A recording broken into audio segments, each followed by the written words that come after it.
Julian Ginter. Thank you, Mr. Chair. I wanted to stand up and take another call just to reframe this a little bit for the government, perhaps in a way that National would understand better, because I think it's very easy for, and that's, I'm sorry, I'm not saying that, I'm not trying to be condescending. Reframing is good, repetition isn't. I'm really not. Nobody believes me. But listen, in the Green Party, it's natural for us to say, we want to protect the planet. We care about future generations. We really care about that. That's a core value. And I know that's an ancillary value for some National Party people, like the Blue-Greens. But a core value, I think, for the National Party is doing well, competition, being successful in business. And if I could just put it this way, like, climate change is the biggest economic opportunity of the 21st century, responding to it, that is. It's also potentially the greatest economic threat of human civilization, like the entire history of it. So, you know, you can look at it as a threat or you can look at it as an opportunity. But either way, if humans are going to continue to thrive in the future, we're going to have to change the way that we do things. And the economy is not something that we serve. The economy just describes how we spend our time and how we allocate resources, right?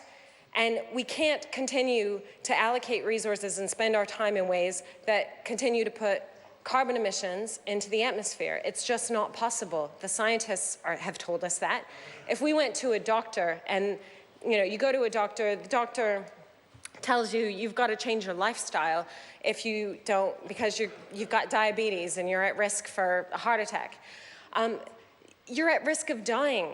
You might like to continue doing the things you're doing. That might be more comfortable in the short term, but if you want to save your life, you're going to have to do some things that in the short term are a little bit difficult, but in the long term are going to enrich your life and give you a better quality of life. Things like changing your diet, your exercise regime, whatever it is the doctor's telling you. And basically, it's exactly the same thing right now. Scientists are telling us that we cannot continue to put carbon emissions and greenhouse gases into the atmosphere.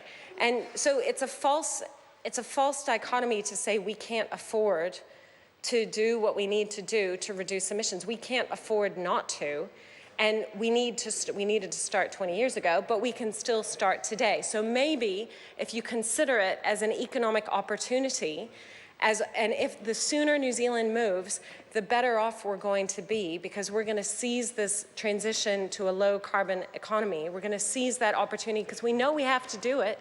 We know we have to do it, so why don't we start now?